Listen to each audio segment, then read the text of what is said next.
तपाईहरु बालेन शाहको स्टेटस आउँछ भन्दै कुरिराख्नु भयो होला हैन?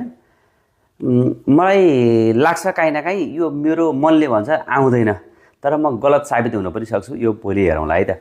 म कतिको भविष्यवाणी गर्न सक्छु र मैले यो धेरै कुरा बुझेर भनेको। अब यो राजु पाण्डेलाई आज हटाइयो। हटाएपछि बालेन आएपछि थाहा भएको थियो कि मेयरको पावर कति हुन्छ भन्ने। आज सरोज गुरागाई काठमाडौँ महानगरका प्रमुख प्रशासकीय अधिकृत सरोज गुरागाई आएपछि थाहा भयो कि प्रमुख प्रशासकीय अधिकृतको पावर कति हुँदो रहेछ भने उहाँले ठाडै निलम्बन गरेर पठाइदिनु भयो। यसमा यो स्पष्टीकरण भने त प्रक्रिया हो कि त्यो स्पष्टीकरण चित्त बुझ्नु नै थिएन, लिनु नै थिएन, त्यो बुझ्ने प्रक्रिया त्यो सबैले बुझ्छन्। उनले गर्दा आज यो पावर देखाइदिए र यहाँनिर कुरा के भयो त भन्दाखेरि बालेनको पावर के हो भन्ने कुरामा चाहिँ बालेनको आदेशमा गरे हुन् नि त। जुन राजनाथ पाण्डेले उनले आफ्नो हिसाबमा त गरेका हैनन्। उनले आफ्नो हिसाबमा त किन रोक्नु पर्यो उनलाई? केही पनि छैन उनलाई। त्यो कारणले गर्दाखेरि बालेनलाई नै कारबाही गरे जस्तो भयो। यो हेर्नुहोस् है, यो चाहिँ झन्डै बालेनलाई नै कारबाही गरे जस्तो देखियो। बालेनलाई कमजोर बनाउनुको जस्तो देखियो।